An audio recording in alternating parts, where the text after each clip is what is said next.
This is a video I've been wanting to make for quite a while now, especially after Camp for Your Own World came out and just absolutely gassed up Ginjo and the other Fullbringers. And I think it's about time this dude got his respect that he actually deserves, because I know a lot of people don't like the Fullbring arc, and they tend to not like any of the Fullbringers, but that does not give you guys a right to downplay my boy Ginjo. Even if you don't like the character, if they're powerful, they're just straight up powerful. That's just how it is. I mean, for Christ's sake, we're dealing with Kefla in Dragon Ball Super. Nobody likes Kefla, but she's one of the stronger characters there. Although, I would have to say that I think Ginjo is way better written than someone like Kefla. But all I'm saying is that just go into this video with an open mind. I know a lot of people don't like that arc, they don't like the characters. But try to put the feelings on the characters and the arcs aside and just listen to the arguments being made in this video. And, you know, give the boy Ginjo a shot. I mean, there's also, like, from a character perspective, you know, we could talk about Ginjo's character and how he's generally actually just a really good person. Because keep in mind, when he was put under Book of the End and was, like, Ichigo's friend, that was all genuine. That's just how Ginjo acts. He actually just is a good friend to Ichigo. Until Tsukishima gives him his memories back where he's trying to reclaim or just steal Ichigo's power from him. But I mean, even then, if you read Camp for Your Own World, Ginjo's still kind of a homie character. So that's all I'm going to say on that. If you guys like Bleach power scaling content, that's pretty much all we do over here. Might start sprinkling in some more Fate and Magi videos just for you other people that enjoy other content. But if that's the kind of content you like, leave a like on the video, subscribe to the channel, all that good stuff. If you're absolutely starving for content, you're like, I wish I could get more Bleach Hub content. Well, fear not. If you click that join button and become a channel member, you not only gain access to past live streams, but you also gain access to debates that I upload that I have with various people for, you know, just all the videos that I upload on the channel. So if any of that stuff interests you, click that join button, become a channel member. And with all that being said, we can go ahead and just dive right into this Ginjo video. Now, power scaling Ginjo is actually pretty straightforward. I mean, at surface value, you see him in the Fullbring arc being capable of fighting Fullbring Ichigo. You see him being capable of fighting Tsukishima. Tsukishima himself is capable of going toe-to-toe with Byakuya. A Byakuya that is stronger than his pre-time skip version, who is capable of fighting the strongest Espada Yami. And we do actually see Byakuya damage Yami throughout that fight. We know that he's capable of doing damage to Yami. I know a lot of people try to downplay Byakuya's involvement, but when they're coming back to the Soul Society, both Byakuya and Kenpachi are heavily damaged. So the implication is that they both fought against Yami. And even if they didn't, even if you're like, maybe they just one-shot Yami and started fighting each other, the fact that they're both heavily damaged after fighting each other would also mean they're just relative as well. So really, no matter which way you slice it, you have Byakuya fighting the strongest Espada, and then Tsukishima fighting a stronger version of that Byakuya, meaning at bare minimum, we have, like, Ginjo being stronger than all of the Espada, but that's not really that much of a hot take. I feel as though most people in the Bleach community already have that pretty down pat. They already know that about Ginjo and Tsukishima. But here's the thing that a lot of people have a hard time grasping, and that is the true power of Fullbring. See, throughout the Fullbring arc, Ginjo is talking to Ichigo about reclaiming his power, about, you know, getting this power of Fullbring that surpasses the power he had as a Shinigami. And the funny thing is that Ginjo and Tsukishima both know what Ichigo is capable of. They have studied this guy extensively. In fact, they know so much about him that they even know about the fight between Aizen and Dangai Ichigo. We know they know about this because when Chad is explaining how Tsukishima helped them fight against Aizen, they show the image of 4th Fusion Aizen.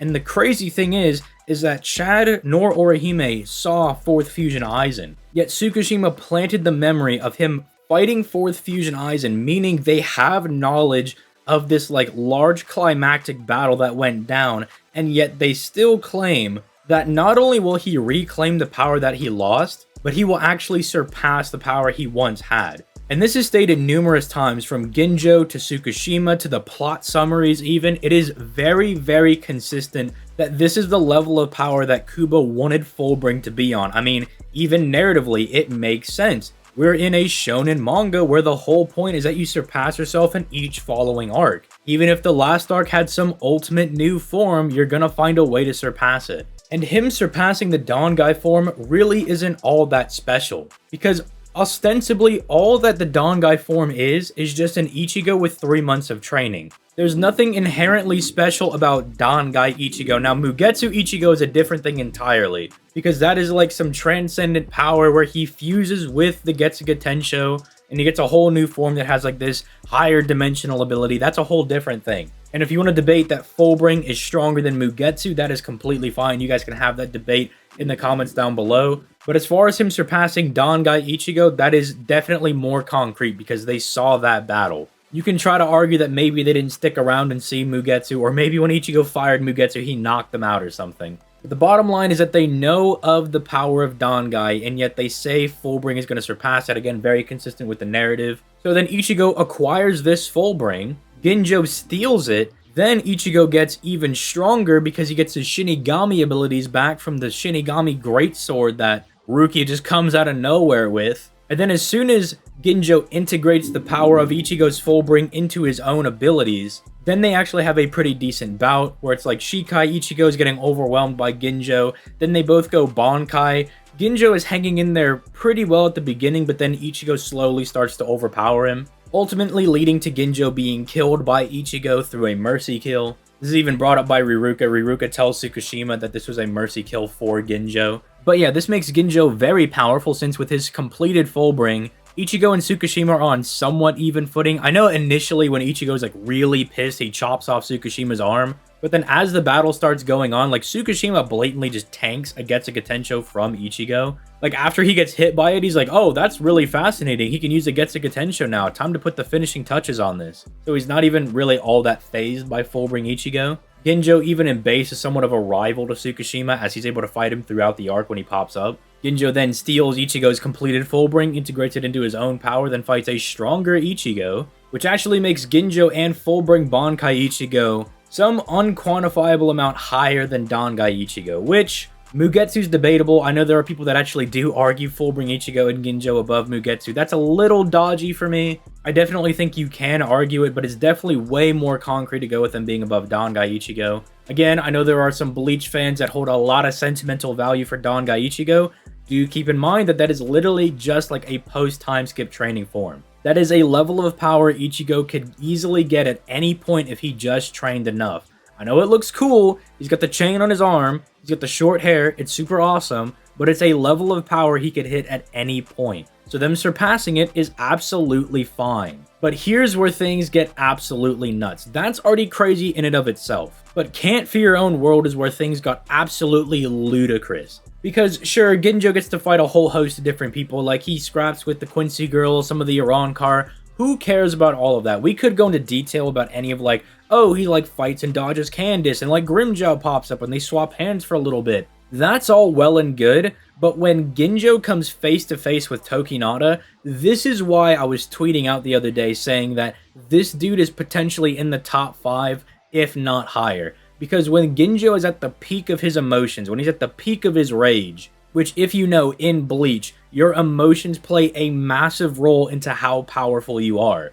It is very, very important to have your emotional state in check, but Ginjo is at the height of rage. He is extremely pissed. And in this moment, he fires a Getsuga Tensho at Tokinata, and this Getsuga Tensho was stated by the narrator to have surpassed any Getsuga Tensho that Ichigo has ever fired. Can you guys think of some potential Getsuga Tenshos that Ichigo's fired that were pretty powerful? Well, Mugetsu comes to mind. That was pretty powerful. How about the Getsuga Tensho that killed God Yuha? Again, that was just a normal Getsuga Tensho. This takes place after that. The narrator saying that Ginjo has fired a Getsuga Tensho that now surpasses that. That would mean that Ginjo at least has the power to contend with God Yuha. At least physically. I'm not saying Ginjo would beat him.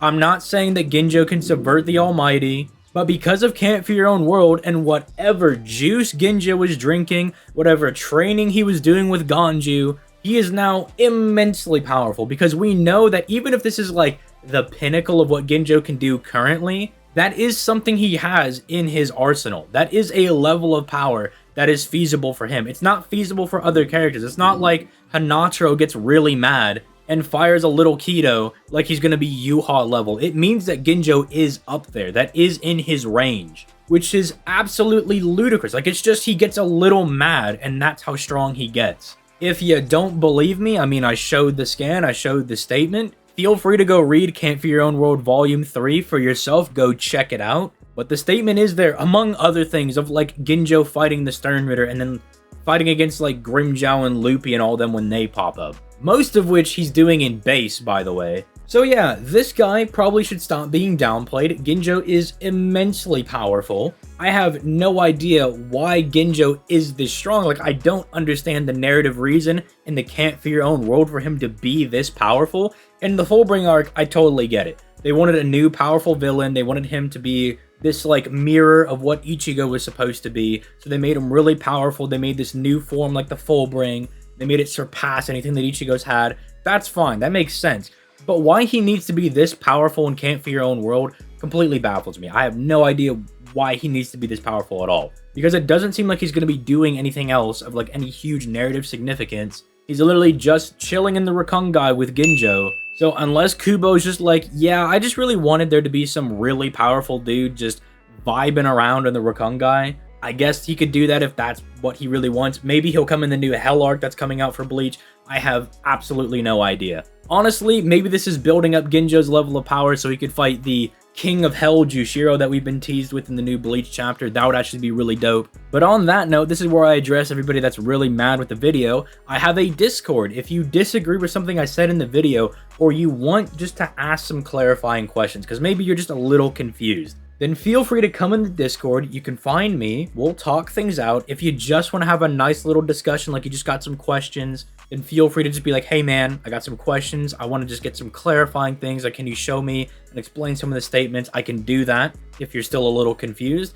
If you just flat out disagree, we can have a debate on it. That's perfectly fine with me. Just make sure you come correct, because if you come with the gloves off, I'm going to kick you in the nose. And then for everyone else, if you just enjoyed the video, feel free to hop in the Discord if you just want to chill out and talk to other Bleach people. You know, you can debate other people, build up your debate skills, all that fun stuff. Don't forget to leave a like on the video and subscribe to the channel if you enjoyed the video. Should have a future video on Tokinata and one on Renji coming up. Those are like the two new character videos I want to do. And then I have just finished reading The Adventures of Sinbad manga. I'm going to be starting on the actual main Magi manga, so be prepared for a lot of Sinbad content. Sinbad versus Gilgamesh is definitely coming up, and that is looking like it's going to be a very toasty video. So stay hyped. Future content is looking pretty dope. But on that note, I am going to go ahead and get out of here. You guys have yourselves a nice day.